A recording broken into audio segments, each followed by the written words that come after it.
o cristianismo está morrendo na Europa. Sim, o continente que enviou missionários para todo o mundo para trazer pessoas para a religião, agora está lentamente perdendo-a.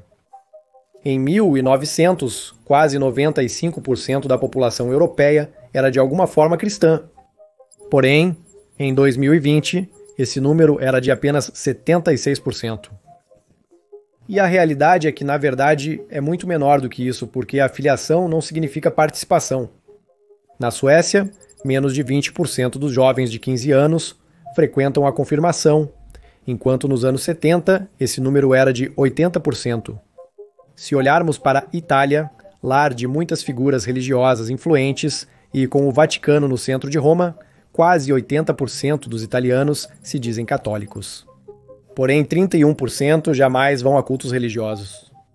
Mesmo na Polônia, considerada por muitos um país cristão tradicional, onde 84% se identificam como católicos, apenas metade afirma praticar a religião. Então, o que estou dizendo é que esse número de 76% é, na verdade, muito, muito menor. Os maiores ganhos foram dos agnósticos e ateus, que estão mais dispostos a se identificar como tal, porque isso não carrega o mesmo estigma que antes. Depois, há também os muçulmanos, cujos 9 milhões de membros em 1900 cresceram para mais de 53 milhões, em grande parte através da migração da África do Norte e do Oriente Médio. Mas deixando as estatísticas de lado, o que de fato ocorreu com o cristianismo na Europa, como em toda mudança cultural, há diversas razões. Mas para começar, devemos voltar ao ponto inicial. A Reforma Protestante. Apesar da Reforma ter sido concebida como um renascimento e purificação do cristianismo no início do século XVI, as mudanças teológicas, culturais e sociais desencadeadas por ela contribuíram indiretamente a longo prazo para o declínio da religiosidade. Reformadores magisteriais como Martinho Lutero e João Calvino rejeitaram o conceito medieval da Igreja como superior ao Estado. Em vez disso, argumentaram que os líderes políticos também realizam a obra de Deus diretamente, sem a Igreja como mediadora. Isso não só estabeleceu a base para essa governança secular moderna, onde há separação entre Igreja e Estado, mas também mudou a visão de como servir a Deus. Anteriormente, a vida monástica em reclusão e oração constante era vista como a forma mais elevada de vida cristã. O mundo era visto como uma distração da verdadeira santidade, criando uma divisão marcante entre o sagrado e o secular, que englobava todo o resto. Mas Martin Luther, por exemplo, argumentou que todo trabalho legítimo poderia ser uma forma de adoração, daí a doutrina da vocação que dignificava a vida secular. A relevância disso é que ajudou a normalizar uma forma mais individual e mundana de expressão religiosa que, com o tempo, contribuiu para menos dependência da Igreja e mais foco na vida pessoal ou cívica. O próximo grande ponto de virada no declínio do cristianismo foi a Guerra dos 30 Anos, que na verdade teve suas origens na Reforma. As divisões religiosas, criadas a partir disso, desestabilizaram o Sacro Império Romano e essas tensões não resolvidas explodiram na guerra, quando o Sacro Imperador Romano Fernando II tentou impor o catolicismo romano a seus súditos. Obviamente, a guerra acabou se tornando muito mais sobre poder e território no final, mas mesmo assim desiludiu muitos com a religião. Esta guerra causou uma destruição sem precedentes na Europa Central, com uma estimativa de 8 milhões de mortos. Perante a imensa violência e sofrimento, as igrejas cristãs pareciam alimentar o derramamento de sangue em vez de oferecer paz. Um Estado forte parecia ser o melhor modo de proteger a sociedade do potencial conflito religioso.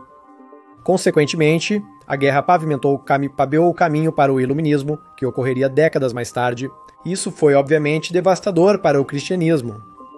O Iluminismo foi um movimento intelectual e filosófico que valorizava a razão, a ciência e a observação empírica em detrimento da fé e da tradição. Isso desafiou a premissa central do cristianismo, de que a verdade é revelada por Deus e transmitida pelas Escrituras ou pela Igreja. O Iluminismo trouxe a noção de que ética e moralidade poderiam existir separadamente da religião, um afastamento significativo da visão medieval. Apesar do cristianismo não ter surgido repentinamente, a época semeou o ceticismo, individualismo e racionalismo que, com o tempo, corroeram lentamente a dominância cristã. Uma consequência natural do período do Iluminismo foi a Revolução Industrial da Europa, que começou por volta de 1750 na Grã-Bretanha e se espalhou para o resto da Europa, nos anos de 1800. Isso resultou em uma urbanização acelerada, com milhões de pessoas migrando de vilas rurais para cidades superlotadas e caóticas. Nas áreas rurais, a igreja local era o centro social, mas nas cidades, as pessoas eram expostas a crenças e ideologias diversas, e novos grupos sociais desvinculados das normas religiosas tradicionais se formaram. Os sistemas públicos de educação também surgiram no século XIX, com os governos aos poucos secularizando a educação. Conforme as pessoas se educavam, eram expostas a novas ideias científicas e filosóficas que desafiavam os ensinamentos religiosos. A mudança crucial seguinte ocorreu só um século depois, no pós-Segunda Guerra Mundial. Para começar, a pura maldade e destruição da Primeira e Segunda Guerra Mundial, originadas da própria Europa, o chamado continente cristão, levaram muitos europeus a perder a fé na autoridade moral cristã. Mas também havia outro lado nisso. Havia um crescente sentimento de culpa e acerto moral sobre a brutalidade dos impérios coloniais. O cristianismo na Europa estava presente não só espiritualmente nesses impérios. Muitas vezes era visto como uma força justificadora, fornecendo linguagem moral ou civilizacional para apoiar a dominação imperial. Embora nem todas as igrejas tenham apoiado ativamente a colonização, muitas não se opuseram claramente ou só se distanciaram posteriormente.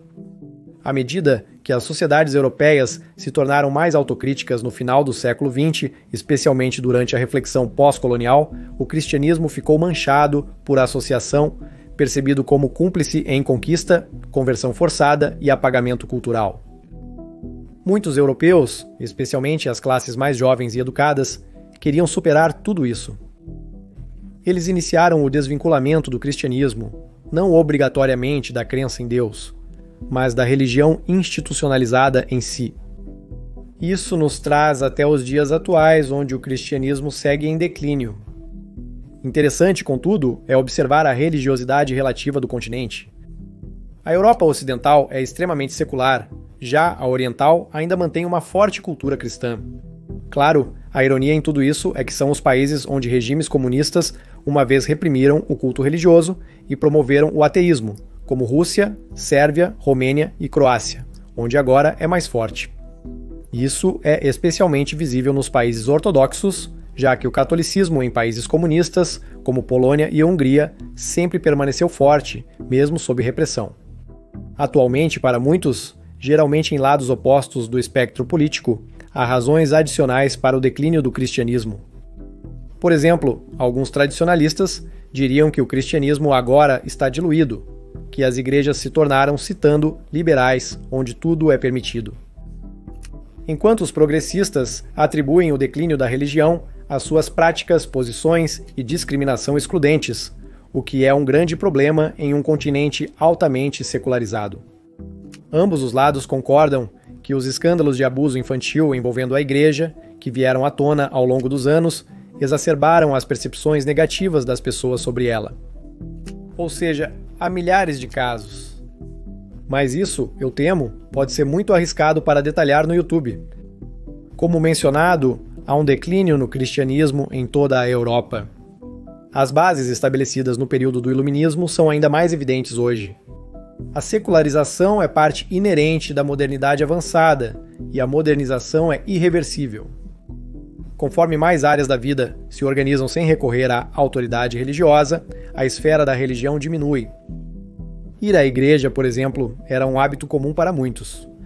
Era gratuito, mas as pessoas podiam comprar uma bicicleta ou pegar um ônibus para uma aventura de fim de semana. Para distração ilimitada, bastava ligar a televisão antigamente.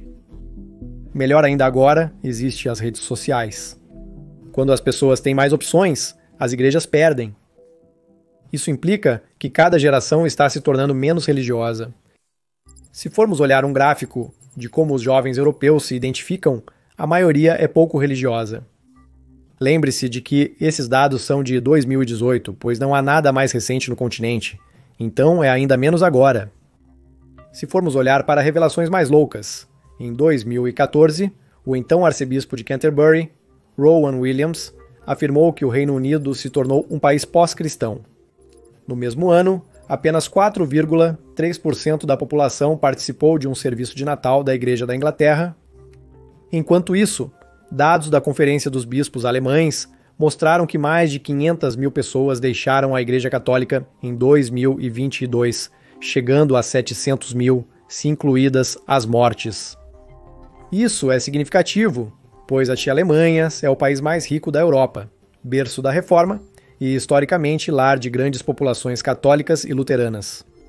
A redução no número de fiéis pode levar a Igreja Católica a abrir mão de 1/3 de suas propriedades, com igrejas possivelmente sendo demolidas. Esse processo já está bem encaminhado nos Países Baixos, um país onde mais da metade da população com 15 anos ou mais declarou não ter afiliação religiosa, deixando muitos padres esgotados e desmoralizados. Dito isso, acredito que a ideia de que o cristianismo eventualmente desaparecerá na Europa não é a forma mais precisa de expressá-lo. Eventualmente se transformará mais em uma instituição cultural do que em uma doutrina organizada baseada em valores. Se analisarmos a França, por exemplo, veremos que é um país ardentemente secular. Na verdade, o termo laicidade é uma forma específica de secularismo, que é um princípio constitucional central consagrado na lei francesa. Isso significa que o Estado é proibido de reconhecer qualquer religião, sendo esta estritamente separada das instituições públicas, e qualquer coisa relacionada a ela é restrita em espaços públicos. Por quase um século, até 1960, a França foi 97% católica. Atualmente, apenas 25% se identificam como tal, enquanto os irreligiosos compõem mais da metade da população. Apesar disso, muitas tradições ainda ocorrem nas igrejas, mesmo sem tornar as pessoas religiosas. Casamentos, funerais, os feriados públicos de Natal e Páscoa, todos ainda são celebrados, mesmo por aqueles que não pisam em uma igreja há décadas. Assim, o cristianismo será eterno. Mas mesmo neste sentido, houve algum declínio. Cerimônias alternativas de nominação de bebês estão se tornando mais comuns, substituindo os batismos tradicionais. Na Itália, em 2018, os casamentos civis ultrapassaram os católicos pela primeira vez, algo que já havia ocorrido no Reino Unido em 1992. Na Espanha, os números são absurdos. 2009 foi o primeiro ano em que os casamentos civis superaram por pouco os casamentos religiosos, com uma divisão de 54% a 46%, mas em 2018 se tornou 80% a 20%, muito diferente do que era uma terra fortemente católica nos dias de Franco, nos dias de... A boa notícia no final da história para os espectadores cristãos é que, apesar do cristianismo estar diminuindo na Europa, isso não ocorre em escala global. Na verdade, a porcentagem do mundo que é cristã mudou muito pouco nos últimos 120 anos. Em 1900, 34,5% do mundo era cristão. Em 2020, a figura é de 32,3%. Essa estabilidade relativa, porém, oculta mudanças significativas na demografia cristã. Conforme o gráfico abaixo e meus cálculos, apenas 22,4% dos cristãos do mundo estão na Europa atualmente. No entanto, esse número era de 70% em 1900. Desde 2018, a África é o continente com mais cristãos, ultrapassando a América Latina, que já havia superado a Europa em 2014. Até 2060, prevê-se que nenhum país da Europa estará na lista dos 10 países com a maior população cristã. Então, para terminar este vídeo, acho adequado terminar com uma citação do padre Joseph Ratzinger, mais conhecido como Papa Bento XVI. Da crise de hoje surgirá a igreja de amanhã, uma igreja que perdeu muito. Obrigado por assistir. Qual a sua opinião sobre o futuro do cristianismo na Europa? Não se esqueça de se inscrever para mais conteúdo como este, e te vejo no próximo.